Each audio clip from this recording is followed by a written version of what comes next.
Hello అండి, good evening all of you. Welcome back to my channel. ఈరోజు నేను చూపించబోయే రెసిపీ ఏంటంటే మిల్ మేకర్ బిర్యానీ టైప్లో మిల్ మేకర్ పులావ్ చేసినాను అనమాట.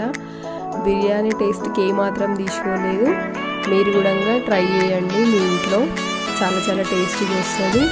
అండ్ ఈరోజు మండే కాబట్టి మేము నాన్ వెజ్ తినమంటున్నాను. మిల్ మేకర్ బిర్యానీ టైప్లో మిల్ మేకర్ పులావ్ చేసాను అనమాట. చాలా చాలా టేస్టీ వచ్చింది. ఫస్ట్ అయితే మనము బిర్యానీ స్పైసెస్ అన్నీ వేసేయాలి. ఇందులో బిర్యానీ స్పైసెస్ వేసిన తర్వాత ఇందులో కట్ చేసి పెట్టుకున్న పచ్చిమిరపకాయలు అండ్ ఆనియన్స్ వేసేయాలి. వాటిని బాగా ఫ్రై అవ్వనివ్వాలి ఆయిల్లో. కొంచెం బ్రౌన్ కలర్ వచ్చేంత వరకు ఫ్రై చేసిన తర్వాతకి మనం మిల్ మేకర్స్ అయితే ముందే వేడి నీళ్ళలో నానబెట్టి పెట్టుకున్నాం అనమాట. వాటిలో నుంచి వాటర్ అంతా తీసేయాలి.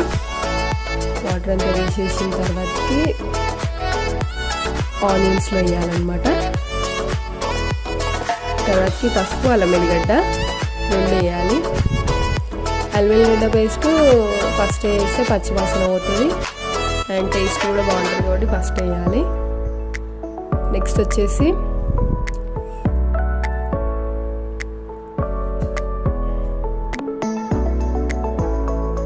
మిల్ మేకర్స్లో వాటర్ అంతా తీసేస్తున్నాను నేను ఒక పక్క.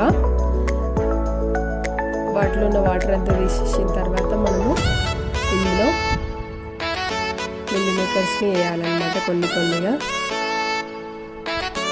మిల్ మేకర్స్ కూడా మంచిగా ఫ్రై అయ్యేంత వరకు ఇందులో ఫ్రై చేసిన తర్వాత నేను కారం అండ్ ఉప్పు వేసేసాను. తర్వాత బియ్యానికి తగ్గ కొలత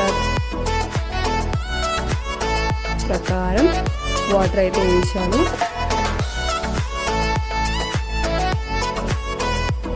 అండ్ మూత పెట్టుకొని వాటర్ మసిలించుకున్న తర్వాతకి వాటర్ బాగా మసిలిన టైంలో ఇందులో నానబెట్టి పెట్టుకున్న బియ్యం ఇందులో వేయాలి. నేను బియ్యం 15 minutes ముందే నానబెట్టి పెట్టినాను. ఎందుకంటే వాటర్ ఎక్కువ పడుతుంది అండ్ పులావ్ కూడా సాఫ్ట్గా వస్తుంది అని చెప్పి. ఒక పక్క మిల్ మేకర్ బిర్యానీ ఉడుకుతున్న టైంలో లాస్ట్లో 2 tablespoons నెయ్యి వేసుకున్నాను అనమాట. పులావ్లో నెయ్యి చాలా ఇంపార్టెంట్ అనమాట. నెయ్యి వేసిన ఫ్లేవర్ అనేది మనకు తెలుస్తుంది అండ్ టేస్ట్ కూడా బాగుంటుంది. లాస్ట్ మూమెంట్లోనే వేసుకోవాలి నెయ్యి, అప్పుడే మనకి స్మెల్ మంచిగా వస్తుంది. అంతే మూత పెట్టుకొని లో ఫ్లేమ్లో ఉడికించుకోవాలి. అంతే టేస్టీ అన్నీ మిల్ మేకర్ పులావ్ అయితే రెడీ అయిపోయింది. మీరు కూడా ట్రై చేయండి. And thanks for watching this video. Bye bye. Subscribe my channel.